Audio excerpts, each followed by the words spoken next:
Olá, nós começamos mais um programa Luz, Câmera e Ação contra o Câncer, hoje com um entrevistado muito especial. Ele é diretor do Hospital Infanto-Juvenil Luiz Inácio Lula da Silva. Eu estou falando do Dr. Luiz Fernando Lopes. Dr. Luiz Fernando Lopes é de Leme, se formou em Medicina pela Universidade de Taubaté, é formado desde 1982. Em 91 ele terminou um mestrado pela Unicamp. Em 2001 também pela Unicamp, livre docência. Em 2011, ou seja, professor doutor, diretor hoje de um dos hospitais mais famosos do Brasil, que é o nosso Hospital Infanto Juvenil, e está conosco hoje. Muito obrigada pela presença, doutor. Eu é que agradeço o convite e a oportunidade de falar do nosso trabalho aqui desenvolvido em Barretos. A gente com muito orgulho e muita alegria. A gente fala doutor para todo mundo que é médico, mas você, e me permita chamá-lo de você, porque você é bem jovem, não vou chamá-lo de senhor, tá bom? Você é doutor de fato, academicamente falando, professor, doutor, mestre, doutor, né? Qual que é essa diferença para quem está em casa agora e é leigo no assunto? Para quem está na carreira universitária, depois de formado em qualquer área da graduação, enfermagem, medicina, biomedicina, qualquer uma delas, direito, são todos formados em determinada profissão. A gente tem o hábito de chamar doutor todos os que terminam a faculdade, principalmente na área de saúde. De medicina, é direito na área de também, saúde, né? A gente chama de doutor fisioterapeuta, a gente chama de doutor o fonoaudiólogo. Mas é uma questão de respeito que se criou aqui para hierarquizar. Mas, na verdade, dentro do meio acadêmico, universitário, doutor é aquele que faz doutorado. Mas existe também, na lei brasileira, um estágio anterior, que é o mestrado. Então, algumas pessoas fazem mestrado, mas é aquele mestrado de fazer curso de 1 ano, que ele é assistial. O mestrado que a gente fala do ponto de vista acadêmico, desenvolvido pela CAPES, que é o órgão que rege as universidades e as pós, o mestrado é aquele aluno que tem um professor que vai orientá-lo, ele tem uma pergunta, ele vai em 2 ou 3 anos desenvolver um trabalho naquela pergunta, vai defender perante um júri. Trabalho de pesquisa. De mesmo, pesquisa, né? Ou assistencial, mas na área da saúde ou na área do direito, qualquer área. Vai ter uma banca que vai julgar a qualidade do trabalho dele e depois vai dar a ele o título de mestre. A etapa seguinte, depois do mestre, é quando ele vai fazer uma... O mestre, ele pode ser aquele que fez uma pergunta que ela não é inédita, mas ela é uma compilação ou uma soma de achados, onde ela quer fazer uma pergunta e ver o efeito daquela pergunta. Aprofundar um tema. Aprofundar um tema, que não precisa ser inédito. No doutorado, você precisa fazer uma pergunta que nunca foi feita e você tem que trazer à luz e as informações de alguma novidade. Ela é mais difícil, a defesa, e tem mais gente na tua banca no final para julgar o teu trabalho. E a livre docência? A livre docência acima disso. É acima disso. É quando você já, depois do doutorado, você já fez inclusive o pós-doutorado, que é uma especialização do seu doutorado. Geralmente a gente faz pós-doutorado fora do país, mas... Pós-doc. Pós-doc, mas a gente aqui em Barretos, no nosso laboratório, nós temos pós-doutorandos aqui, que depois que acabarem o doutorado ainda pode fazer um estágio a mais e aprofundar naquele mesmo tema do doutorado, geralmente. Isso é o pós-doutorado. E a livre docência é quando você está dentro da universidade e você quer ser professor, nesse sentido de titulação. Aí são 5 dias de prova, é avaliado a tua carreira acadêmica, o teu currículo desde o dia que você nasceu, se ele tem uma coerência na tua linha de pesquisa, na sua vida profissional, fala um pouco da tua vida pessoal, conta um pouco como é que você ajusta a sua vida pessoal à sua vida acadêmica.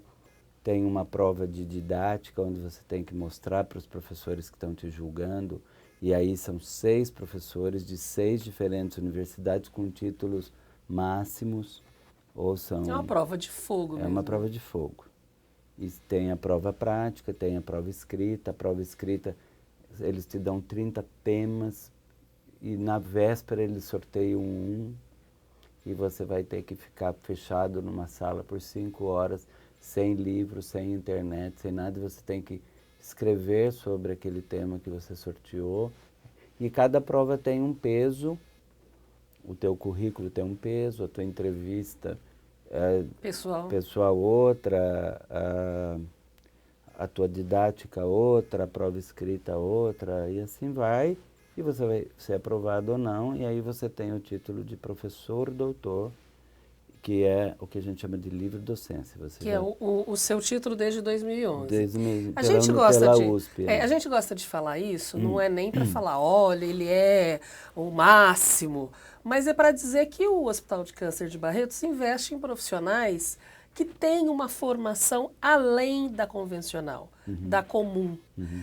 Agora, para que serve tudo isso quando você está dentro do hospital? Eu acho que dá para a gente ver de duas formas. Se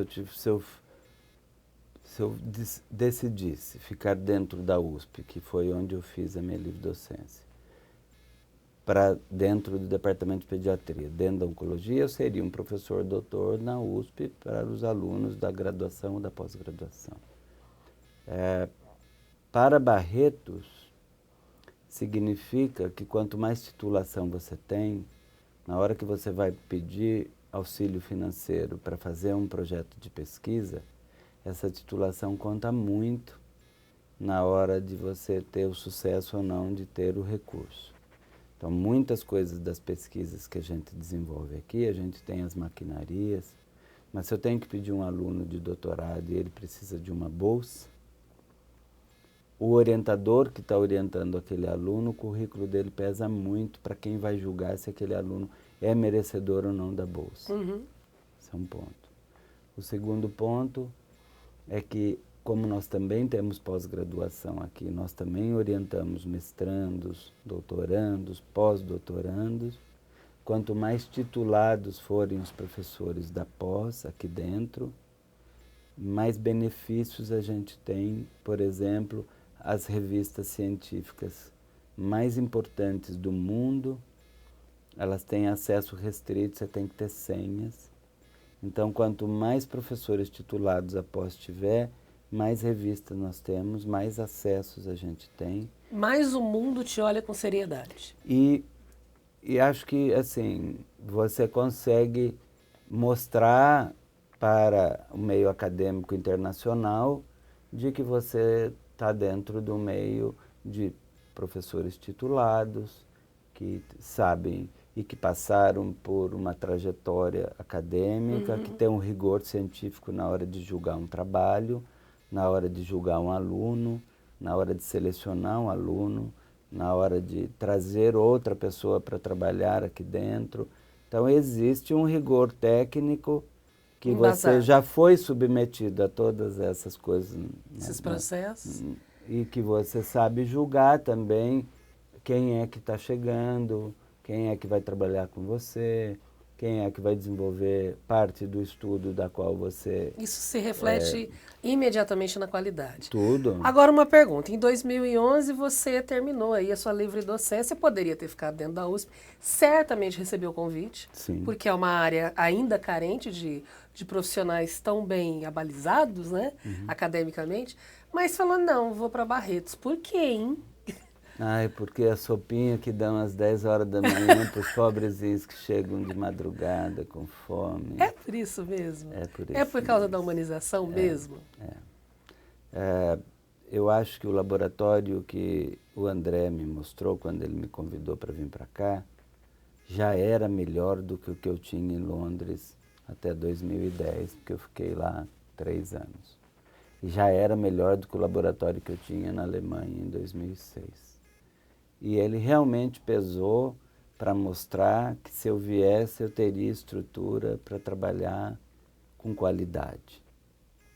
Mas a USP também tinha. Né? Nós estamos falando também de uma universidade que é referência no mundo, é. não só na América Latina, né? Eu acho que as escolhas se misturam entre o profissional e o pessoal, né?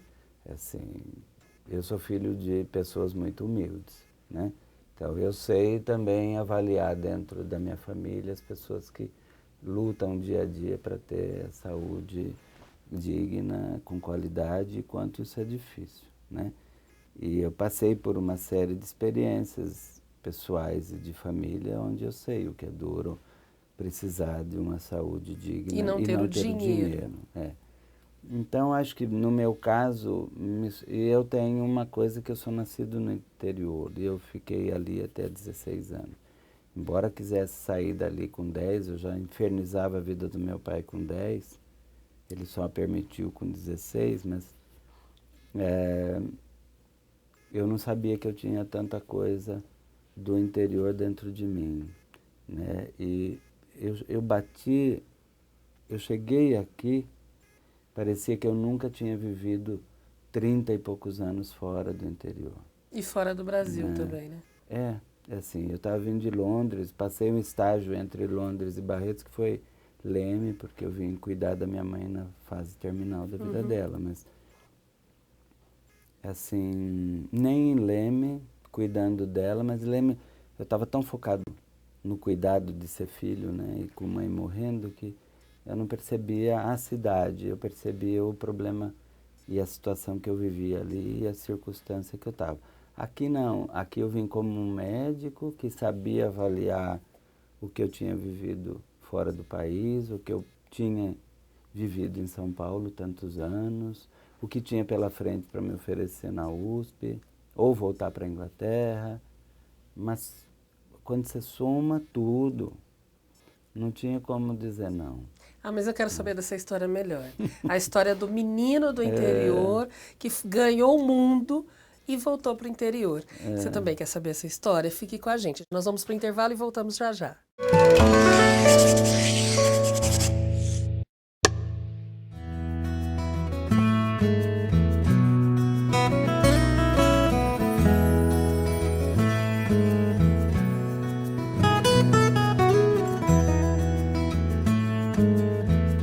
O Hospital de Câncer de Barretos realiza diariamente mais de 4.100 atendimentos gratuitos a pacientes da rede pública de saúde.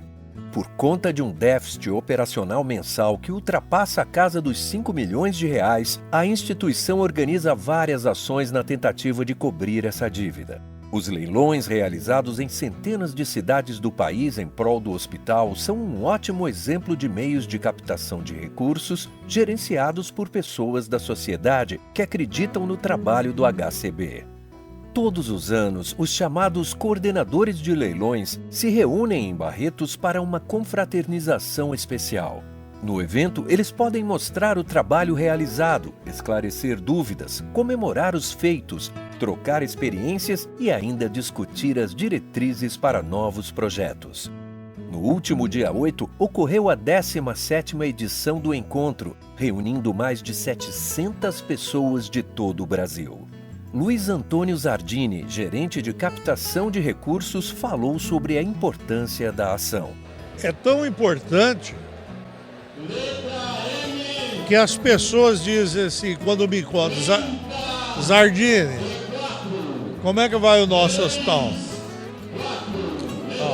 A maior importância é fazer com que todas essas pessoas se sintam responsáveis, se sintam corresponsáveis pela vida do hospital. Esse grupo de pessoas, eles realizam o grande milagre de manter as portas abertas.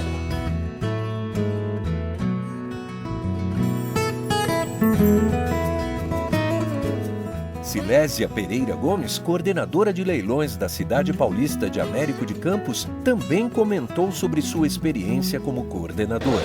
É muito importante esse encontro porque aqui a gente são todos uma família. Então aqui a gente, cada dia que passa, nós nos aprendemos a amá-los cada vez mais. Porque o Hospital do Câncer, ele já leva o nome, o Hospital do Amor.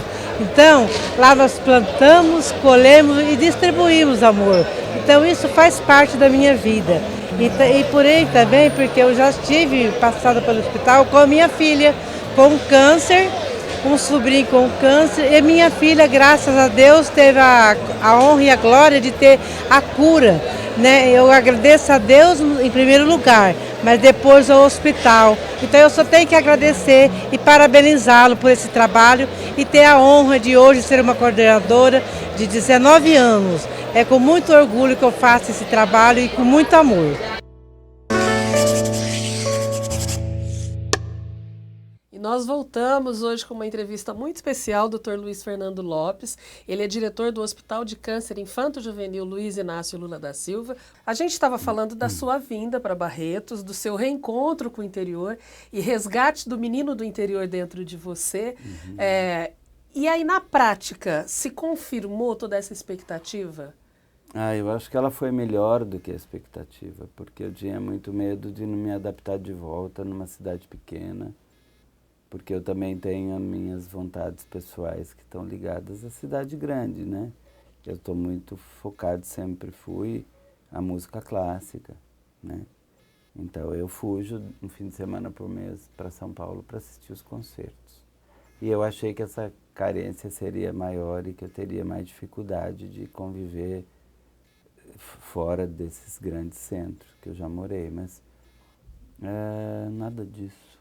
Eu não vejo a semana passar, eu trabalho com gosto, eu vou para casa com gosto, adoro minha casa, adoro meu quintal, adoro viver aqui, adoro escutar passarinho de manhã, acordo de madrugada, ver amanhecer. Eu não tinha mais isso em São Paulo. Qualidade de vida mesmo. Né? E mesmo em Londres, que eu morei em Wimbledon, que é um bairro chique, um bairro cheio de mansões, eu morei com uma família muito abastada. Eu tinha uma casa maravilhosa, né? Tinha vários jardins na minha casa, tinha esse sossego, mas não era minha terra e acho que não tinha o cheiro da caipirice, né? Porque era cidade de qualidade, era um bairro chique, grande, mas não tinha aquela coisa do interior. Que é o nosso, é inexplicável mesmo. Assim, óbvio que... O nosso jeito, o nosso sotaque, a nossa comida. E eu acho que outra coisa, por exemplo, uma das coisas que me chamou a atenção quando eu cheguei em Barretos, bem no comecinho, eu ia ao supermercado, eu ia fazer compras, eu ia fazer o dia a dia, eu sentia uma generosidade nas pessoas, né? A informação vem gratuita, vem com sorriso, né? Vem aberto. Isso o hospital nem tinha aberto ainda, não tinha começado a aparecer o seu nome, quem é você. E nem o hospital. Eu olhava, às vezes, você estava de jaleco, falava, eu acho que não tem isso, né? Eu tinha certeza que ninguém me conhecia e que eu estava recebendo ali uma coisa generosa, né? E a cidade é assim. Quando eu venho meus amigos de São Paulo, passo o fim de semana comigo, repetem todos a mesma coisa. Eu nem tudo faço com eles. Às vezes um vai para o mercado, outro vai para a feira, outro eu ensino onde estão as coisas, né? E todo mundo volta dizendo como é gostoso viver aqui, né? Tem uma coisa boa das pessoas que recebem com calma, respondem com calma, se bobear, levam até onde tem que ir. A informação, né? Então, assim, eu vivi aqui, não sei se as pessoas sabem, mas há 2 anos atrás, quando a gente inaugurou o hospital, eu trouxe uma amiga francesa que fez a exposição de quadros dela aqui, né? Falava muito pouco português, mas ela saía muito sozinha. E no período que ela ficou aqui o mês todo, coincidiu também de 10 dias eu ter que ir para os Estados Unidos. Ela ficou sozinha aqui. Ela se virou completamente, né? As pessoas fazem questão de querer entender, né? Muito. De querer ser entendidas. E ela falou, Luiz, acho que eu não iria mais embora daqui, né? Quer voltar de novo. Já fez propaganda para todo mundo, meus amigos de lá, que ela quer voltar. Então, assim... Agora, doutor, você teve um privilégio, que é participar da história do hospital antes da sua abertura. E muito da filosofia hoje do hospital tem o seu dedo, o seu toque. Então, toda essa receptividade, toda essa acolhida que Barretos lhe deu, você conseguiu imprimir também dentro do hospital. Hoje, você entra naquele verdadeiro mini shopping, que é a recepção do hospital, com as lanchonetes, né, com os espaços, com a brinquedoteca, e cada pessoa que ali atende, o Mazinho, com aquele sorriso maravilhoso, as meninas, tem essa humanização no sentido de ser gente. Né? Não é aquela humanização que a gente fala de padrão, de tem que fazer uma etapa atrás da outra, mas o de se deixar ser gente, né? Uhum. Eu acho que sim. Uma coisa é o que a gente carrega dentro de si. E isso o barretense tem. Né? A outra coisa é a marca que acho que o Dr. Paulo sonhou, plantou e que basta a gente entrar, a gente sente. E aí parte disso, nada disso, tudo isso é improvisado, nada disso é programado. Mas não tem manual, né, que ensina a ser gente. Mas existe um preparo técnico que precisa vir junto para você não perder a doçura, mas você poder trabalhar com competência. Aí a gente tem reunião todos os dias, das 4 às 5 e das 5 às 6h30. Eu tenho todos os dias. Mas com quem? Porque, olha, eu tenho aqui na minha ficha que hoje só no Infanto Juvenil são 200 funcionários e 25 médicos, mais a equipe multidisciplinar aí completa que tem de psicólogo a... Né? A gente muda os temas da reunião e em um mês a gente aborda todos os temas necessários para todos do hospital. Então, ontem das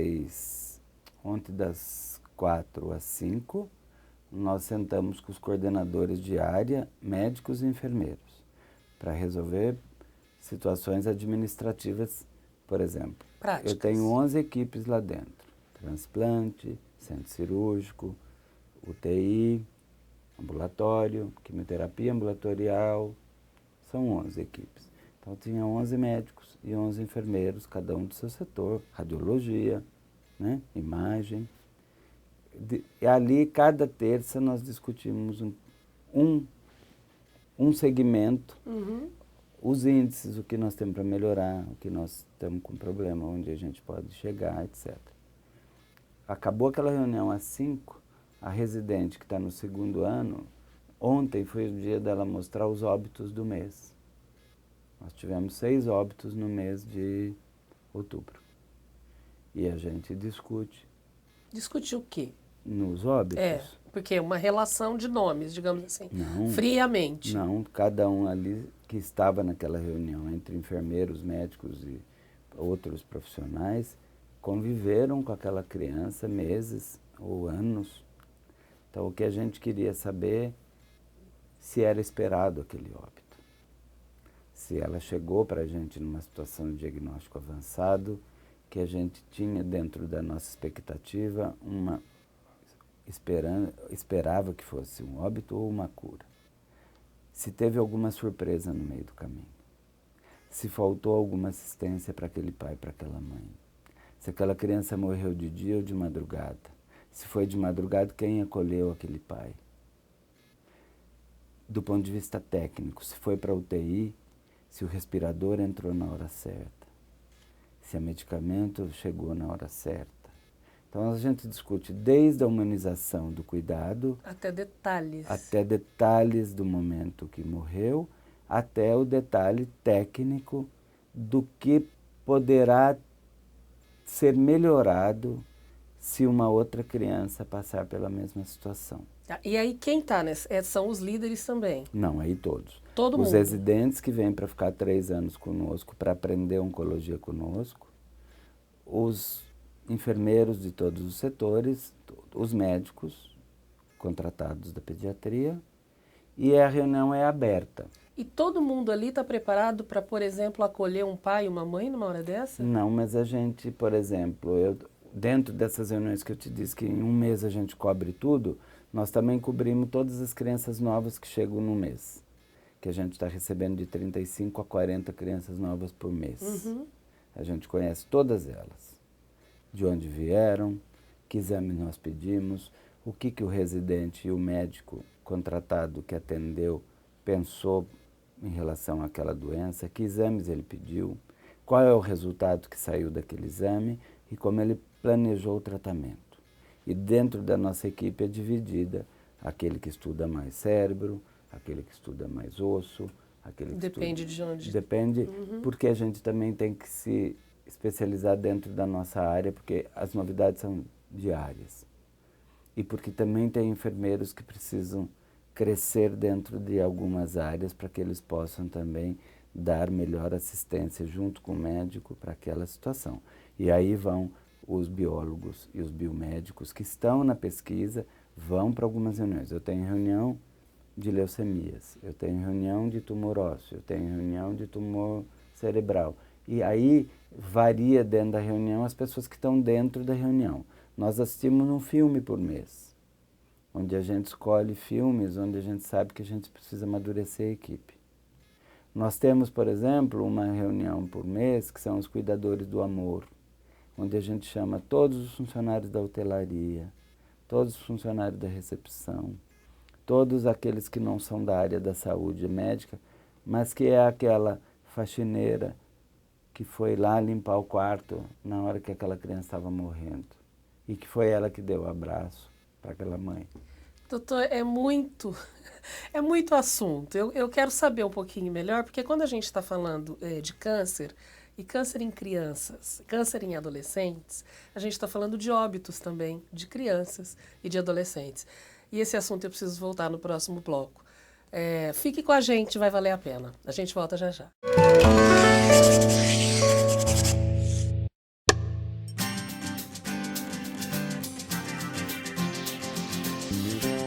Você sabia que o Hospital de Câncer de Barretos possui uma unidade na cidade de Jales? Ela realiza diariamente mais de 1.000 atendimentos a pacientes que vêm de cerca de 550 cidades distribuídas entre os estados de São Paulo, Mato Grosso do Sul, Goiás, Minas Gerais e Distrito Federal. O ambulatório do hospital, que recebe cerca de 200 pessoas todos os dias, atua com uma equipe multidisciplinar composta por profissionais das áreas médica, de enfermagem, psicologia, fisioterapia, odontologia, departamento jurídico, entre vários outros. Este departamento é considerado a porta de entrada do hospital. É nele onde as pessoas realizam sua triagem e a consulta inicial. O projeto Primeira Vez identifica os novos pacientes para garantir um acolhimento de qualidade e orientá-los sobre os protocolos e procedimentos hospitalares. Toda essa infraestrutura é pensada para oferecer qualidade e humanização no atendimento. Marcas registradas do Hospital de Câncer de Barretos.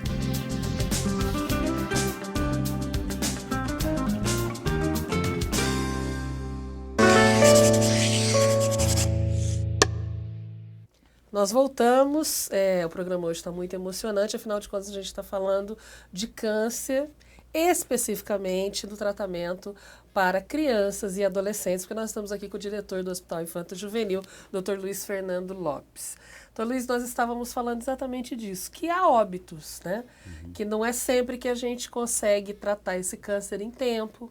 A descoberta, principalmente, o diagnóstico de câncer em crianças é bem complicado, né? Isso é muito triste para a gente em todos os sentidos. O que mais me choca quando eu cheguei em Barretos é que a Érica chegou em 2000, depois a Gisele em 2006 e a Roberta em 2009. Eu cheguei em 2011. Já tinham passado pela mão de das 3 pediatras 2.000 crianças. Até 2011, porque nós inauguramos o hospital em 2012.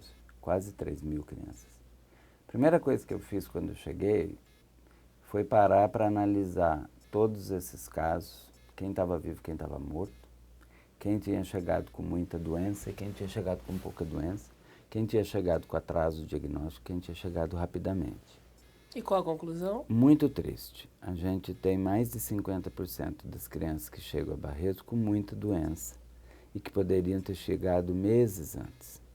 Há uma história da peregrinação dessas famílias até chegar aqui, que agora eu vou ter 6 alunas da Faculdade de Medicina, começando agora, na próxima semana, a entrevistar todas essas famílias. Inclusive os que já passaram por aqui, nós vamos recrutar, mandar carta, de algum telefonado, de algum jeito nós vamos entrevistar essas 3.000 famílias. Porque a gente está cansado de ouvir. Passei por um médico, passei por 2, passei por 3, passei por 4. Até chegar no diagnóstico. Levei 15 dias para conseguir uma consulta, levei 3 semanas para conseguir o resultado de um ultrassom. E o tempo foi passando. Os óbitos que a gente discutiu ontem, de 6 que nós perdemos em outubro, 4 tinham quase um ano entre aparecer o primeiro sintoma e a chegada. Um ano de peregrinação entre médicos e médicos e exames e Então, exames. quando a gente tem uma estrutura como a que nós temos, UTI especializada, com pediatras que, além de ser intensivistas, são intensivistas treinados em hospital de câncer de criança, inclusive com bercinho recém-nascido para 1 dia de vida, se for o caso, de UTI. Cirurgião pediatra especializado em tirar tumor de criança, seja lá da idade que for, até bebezinho. Transplante de medula com pediatras que já depois de ter feito 2 anos de pediatria, 3 de oncologia, fez mais 2 de transplante. E chega aqui e a gente não pode fazer nada, porque aquele tumor já ocupou a vida daquela criança e a expectativa que a gente tem para ela é menos de 20%, 30%. Para um tumor que, se chegasse precocemente, seria de 80%. Como interferir nisso? Então, eu vou te dar uma conta. Nós tivemos 200 casos confirmados de câncer o ano passado, 2013. Apesar de terem chegado aqui 350 crianças, 40 chegaram já super tratadas, que vieram com uma esperança de alguma coisa a mais. Algumas até a gente conseguiu transplantar. Mas virgens de tratamento, para ver um início de um tratamento, foram 200. E algumas não eram. Dessas 200, 100 pelo menos tinham doença avançada. Dessas, a minha expectativa de cura é em torno de 50%, sendo otimista. Então, dessas 100, eu sei que em algum momento eu vou perder 50. Das outras 100 que chegaram com pouca doença, hoje no Brasil e mesmo aqui em Barretos, a gente está com uma expectativa de cura, colocando todos os tipos juntos, de 70%. Eu vou perder 30. Então, num ano, perder 80 crianças, de 200 que chegaram, é para ter uma média de 6 a 8 óbitos por mês. Agora, com toda a estrutura que a gente tem para oferecer, é frustrante. Com drogas importadas que nós oferecemos aqui, que o SUS nem cobre, você não poder dar a esta criança a expectativa de estar curada, porque ela passou meses para conseguir chegar aqui, mostrou para a gente que a gente tinha que fazer alguma coisa que é diferente da prevenção primária que se faz para mama, para pulmão. A prevenção secundária, como a gente chama em pediatria, é o alerta do diagnóstico precoce. Para os médicos. Para todo mundo falta. Então, o Passos que Salvam, que vem aí, é para a comunidade leiga.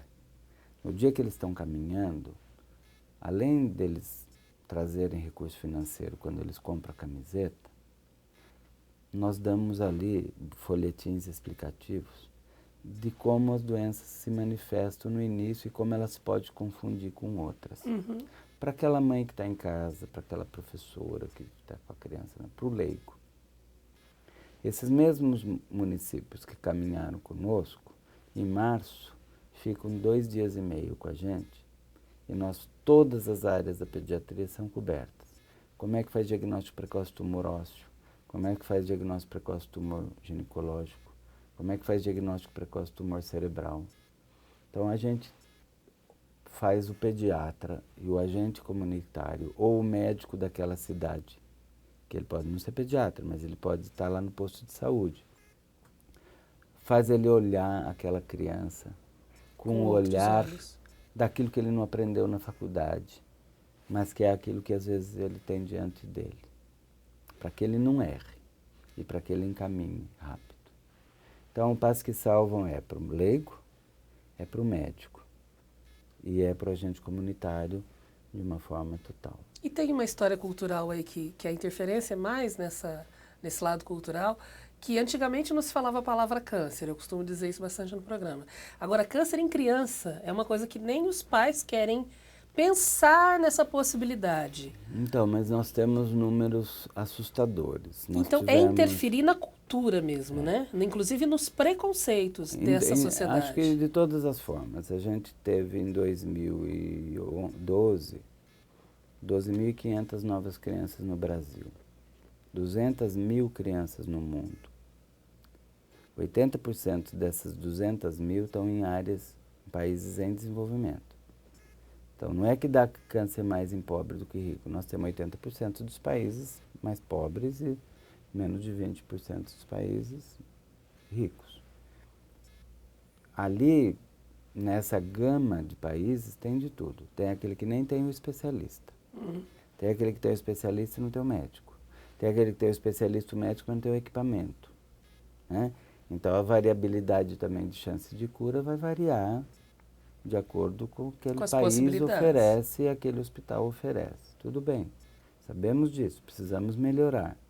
Mas a cultura popular, como você diz, precisa internalizar que câncer em criança existe, não é tão raro quanto se pensa, está aumentando.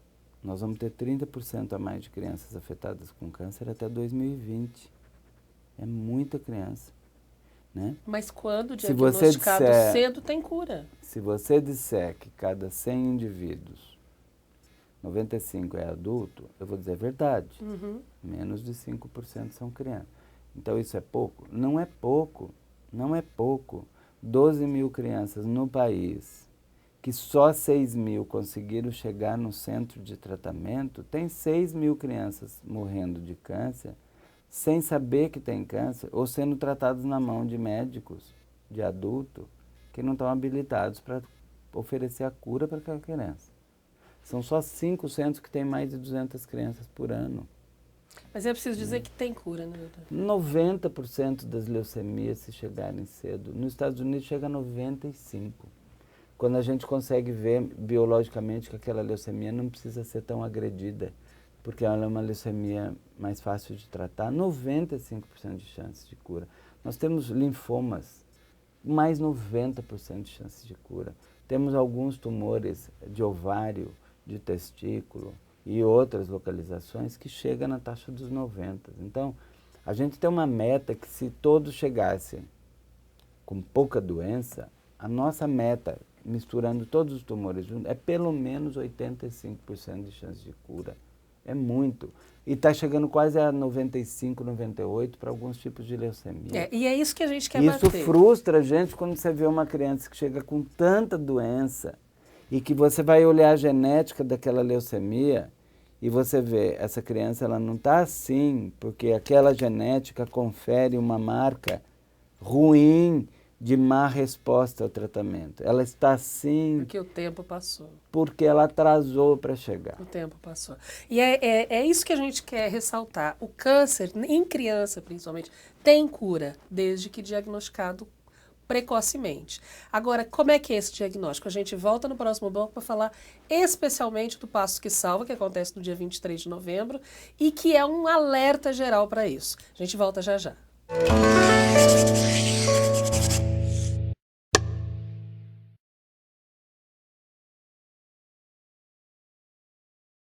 Patologia é o ramo da medicina que estuda as doenças, né? Na verdade, é uma especialidade médica que não tem contato, que praticamente não tem contato com o paciente, por isso que a gente é muito pouco conhecida no mundo, fora do mundo médico, mas uma especialidade extremamente importante, porque nós damos diagnóstico de muitas doenças e, baseado nos nossos diagnósticos, os pacientes são tratados de forma adequada.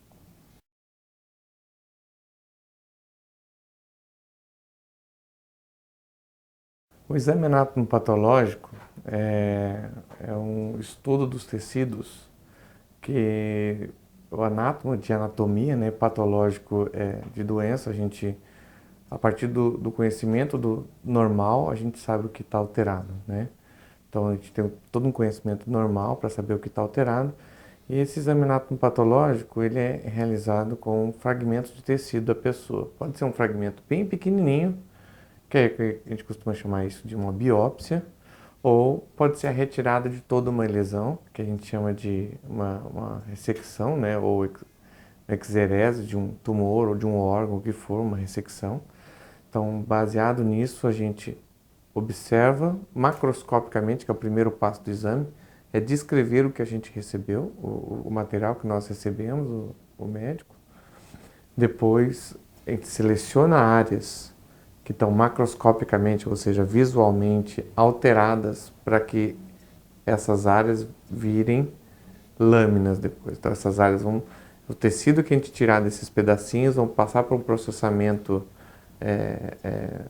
um pouco mais demorado, no caso das peças cirúrgicas, pode ser de 12 a 14 horas. E depois eles vão virar lâminas que a gente vai colocar no microscópio e olhar para observar as alterações nas células para poder falar se é doente ou não, e se é doente, qual é o nome da doença ou da alteração que ocorre nesse tecido. Isso é fundamental para que a gente, mais uma vez falando, né, que a gente possa dar o diagnóstico adequado, de uma forma correta das doenças, e aumentando assim, no nosso caso aqui, que a gente lida muito com câncer, a chance da cura e um tratamento adequado.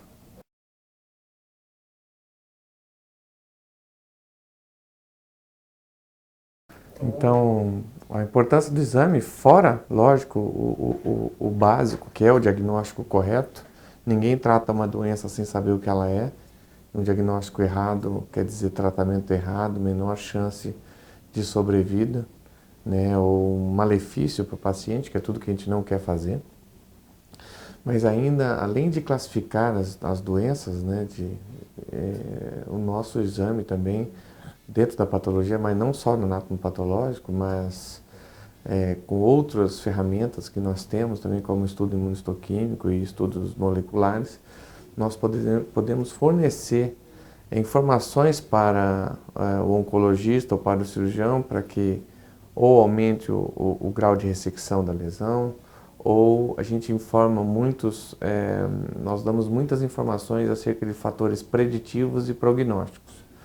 Quando a gente fala de fator preditivo, é preditivo de uma resposta, por exemplo. Ou seja, se eu der uma informação, por exemplo, um carcinoma de mama, ele tem receptores hormonais, eu estou falando para o médico que ele pode tratar com bloqueadores de receptor que esse tumor vai responder. Então, esse é um fator preditivo de resposta à terapia hormonal, bloqueio hormonal, receptor de estrógeno e progesterona.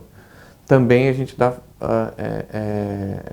informações, além de preditivas, a gente dá prognóstico também. Então a gente sabe, por exemplo, que um tumor que tem infiltração vascular, que tem infiltração perineural, a chance dele metastatizar, ou seja, sair do lugar que ele está e ir para um linfonodo ou a distância nos pulmões, no fígado, é muito maior. Então isso é um fator prognóstico também. Além disso, os fatores prognósticos nem sempre eles vão alterar o tratamento do paciente, às vezes sim, às vezes não, mas eles servem de forma geral para o médico ter uma noção da agressividade daquela doença e talvez seguir o paciente de uma forma diferente. Nós voltamos para esse último bloco, Dr. Luiz Fernando Lopes, diretor do Hospital de Câncer Infanto-Juvenil, e hoje, especificamente, a gente está falando do Passo que Salva. Acontece no dia 23 de novembro, essa data eu não esqueço que é meu aniversário, inclusive, é uma caminhada. Por que uma caminhada para chamar a atenção para diagnóstico precoce de câncer em criança? Primeiro porque a data foi em 2008, foi um decreto do presidente da República de que seria o dia do combate, o Dia Nacional do Combate ao Câncer Infanto-Juvenil. Dentro desse decreto, se você vai lá no decreto, diz que todo centro especializado em câncer infantil tem que fazer alguma ação neste dia. Em 2011, nós plantamos a primeira árvore do Hospital Infantil. Em 2012, a gente já tinha inaugurado o hospital, começou a primeira caminhada. E é um movimento mesmo, A primeira né? caminhada no primeiro ano começou com 20, mas nós temos que lembrar que nós somos parceiros chamados twins, ou irmãos, do Hospital São Judas, que é o hospital com maior índice de cura no mundo e que está na cidade de Memphis, nos Estados Unidos. Eu, inclusive, morei lá em 88, fiz uma parte do meu treinamento lá. Eles têm várias ações para mobilizar a sociedade e eles hoje acho que é o centro que mais recebe recursos da população para desenvolver em pesquisa do câncer. Chama São Judas, porque há 52 anos atrás, igual Barretos, eles começaram os dois em 1962. Os dois são São Judas, um não sabia da existência do outro, mas o São Judas de lá era só para tratar de criança. E era protetor das causas impossíveis. E lá, naquela época, morria tudo, né? Então, lá, eles foram desenvolvendo ações. Então, nós, como somos parceiros deles, nós temos reuniões mensais. Eu tenho toda semana, toda quinta-feira, mas a imprensa, o grupo da captação aqui do hospital, nós temos reuniões mensais. E uma das coisas que a gente discutiu é como a gente poderia fazer para sensibilizar o maior número de pessoas possíveis. E aí nós tivemos a ideia de que a caminhada, quanto mais pessoas saírem às ruas, mais multiplicadores eles serão dentro de casa, para os seus amigos e tudo. Mobiliza, faz com que E as a pessoas se mobilização, mobilizem ela passa, fisicamente. e ela passa né? a ser nacional, porque Chama esse atenção. ano nós vamos ter 200 cidades, de 11 estados, todos vestidos com a mesma camiseta, da mesma cor, no mesmo momento. Na mesma hora, todo mundo vai estar caminhando, em 200 cidades, pela mesma causa. Então, se isso não for Mobilizar, sensibilizar. eu não sei o que é. E fora isso, essas milhares de pessoas que vão estar na rua vão ganhar folhetins explicativos para levar para casa, para ler para o filho, ou para entregar para o vizinho, ou para dizer, olha, cuidado, sei que tem criança pequena em casa, fique atenta para isso, né? Mas vai ter o nosso telefone, a gente vai ter como também dar o retorno para essa comunidade. E a gente convida todos os municípios que caminham, como eu falei anteriormente, para virem em março. O agente de saúde ou o médico da cidade, para que a gente treine esse médico para o olhar do diagnóstico precoce. E ele volte para a sociedade e multiplique E já está isso. mudando, porque a gente fez o ano passado para 80 cidades a caminhada, em novembro. Em março desse ano, nós trouxemos 70 municípios que caminharam, estiveram conosco no hospital infantil. E as crianças que estão chegando desse município estão chegando mais cedo. E, A consequentemente... gente não está na hora de medir tudo, mas nós já temos recebido e-mails. Olha, eu estive no programa dos Passos que Salvam, eu estive no treinamento em Barretos, eu acho que eu estou com uma criança assim, assim, assim. Eu não tenho certeza que é uma leucemia, mas depois que eu escutei ali, eu queria que vocês vissem. E quando chega a criança, é uma leucemia e que chegou rápido. Eu falo assim, olha, essa mãe está queixando que a urina está com sangue. Eu antes só pensaria nisso, agora eu vi que pode ser um tumor no rim. Queria que vocês olhassem. Para você isso é uma satisfação? Nossa, vai mudar para a gente o jeito da gente receber essas crianças aqui. Assim, eu te falei, eu assustei quando eu cheguei aqui, que eu vejo criança com tanta doença, porque eu sei que não é mais assim, e não precisa ser assim. É óbvio que a gente está falando de questões sociais, que não cabe a nós E não a mudam de uma hora solução, para outra. mas nós estamos fazendo a nossa parte, né? E a gente tem um hospital aberto, não tem fila de espera, não tem custo, zero de custo para comer, para tratar, para morar, né? Para estudar. Para estudar, nós Porque temos uma para escola, brincar. nós temos classe hospitalar lá Que é dentro. importante dizer isso. O Claro. estudo não Não para. para. A brincadeira A não nossa para. recreação Tem lá hora pra parece brincar, tudo inclusive. menos hospital. As crianças não querem ir embora no fim do dia, né? Então mudou a vida, e está mudando, e quem sabe daqui 10 anos, com mais cidades caminhando, mais pessoas envolvidas, mais rápido as crianças cheguem. Esse programa, além de passar na nossa TV também, ele passa na internet. E por ele estar aberto lá no YouTube, de repente a pessoa que está assistindo, sei lá por quê, resolveu assistir o programa, pode ter mais informações no HCâncer Barretos, hcancerbarretos.com.br. Se já tiver passado a caminhada Passos que Salva, que é no dia 23 de novembro, não tem problema. Entre lá que as informações são permanentes, elas estarão lá e você vai poder conhecer melhor o trabalho, tanto do Hospital de Câncer, quanto dessa unidade especial, que é o Hospital de Câncer Infanto-Juvenil. Doutor, quem cuida do médico que cuida de tudo isso?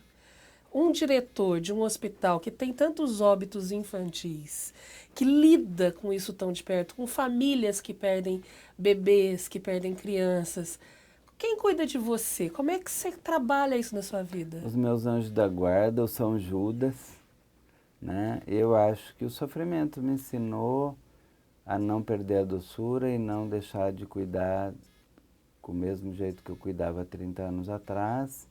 O sofrimento não endurece? Não. Aí você fala assim, nossa, você perdeu 6 crianças no mês. Não. E essa é a média, infelizmente. Eu acho que o pediatra oncologista, ele tem um perfil quase que obsessivo pela cura, né?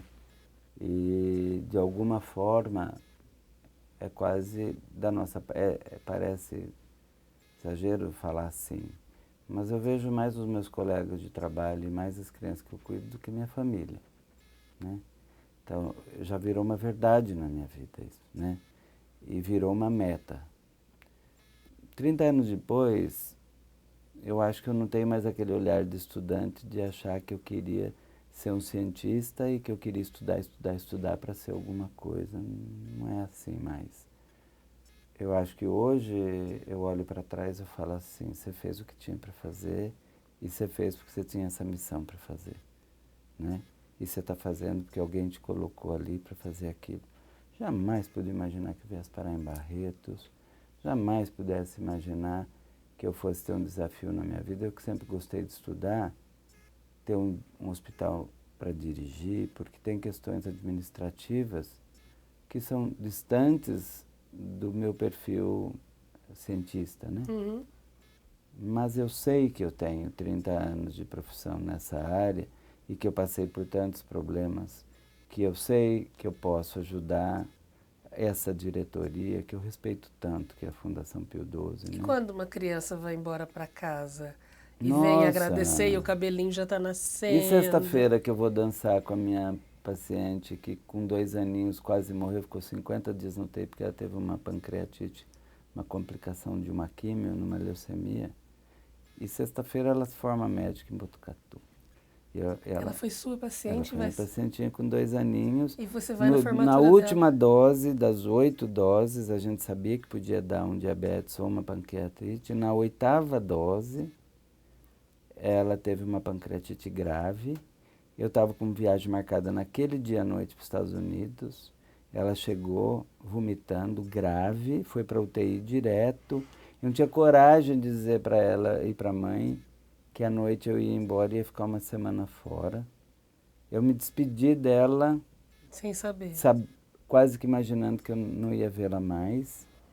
Conversei muito com a mãe antes de ir, dando esperança e dizendo que a UTI estava preparada para segurar todos os problemas. E estava. Mas eu não acreditava mais, porque é tão grave a pancreatite que ela teve. Pois ela ficou 40 dias na UTI, ou 50, não me lembro mais. Se formou médica e eu vou dançar com ela sexta-feira. Então, acho que essas crianças, eu tenho vários que me acompanham e que eu ganho fotos, né? E sei onde estão. Como que é o nome dela? Tem a Giovana, que é cantora lírica, que já esteve aqui em Barretos. Como que é o nome dessa que Paula. você fala? E é com a história da Paula que a gente vai encerrar o programa. Uma história de vida, com uma história de esperança. Doutor, muito obrigada. Obrigado. Muito obrigada, um dos programas mais emocionantes, certamente. A gente volta no próximo programa e não se esqueça, dia 23 de novembro tem Passos que Salva. hcancerbarretos.com.br, tem todas as informações lá. Até lá.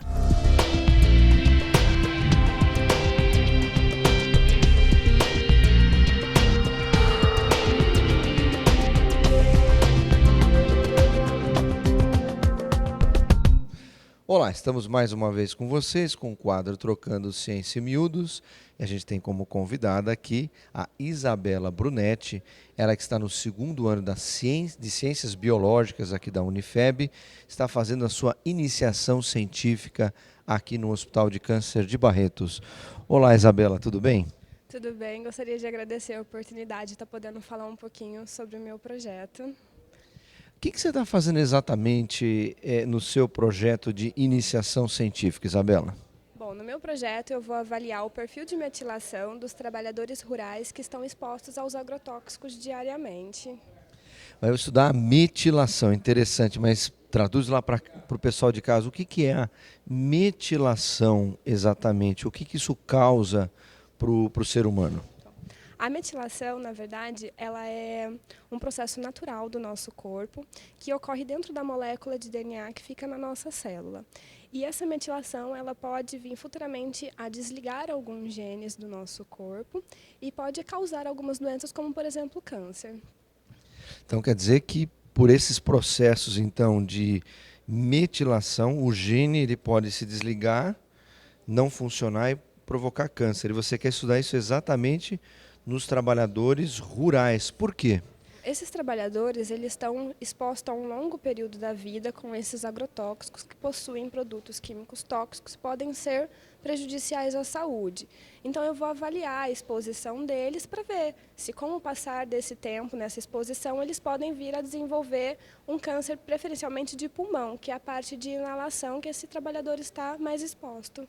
Então, o agrotóxico pode eventualmente causar a chamada metilação, desligar o gene, por exemplo, das células do pulmão e aí aparecer o câncer. Sim, é isso.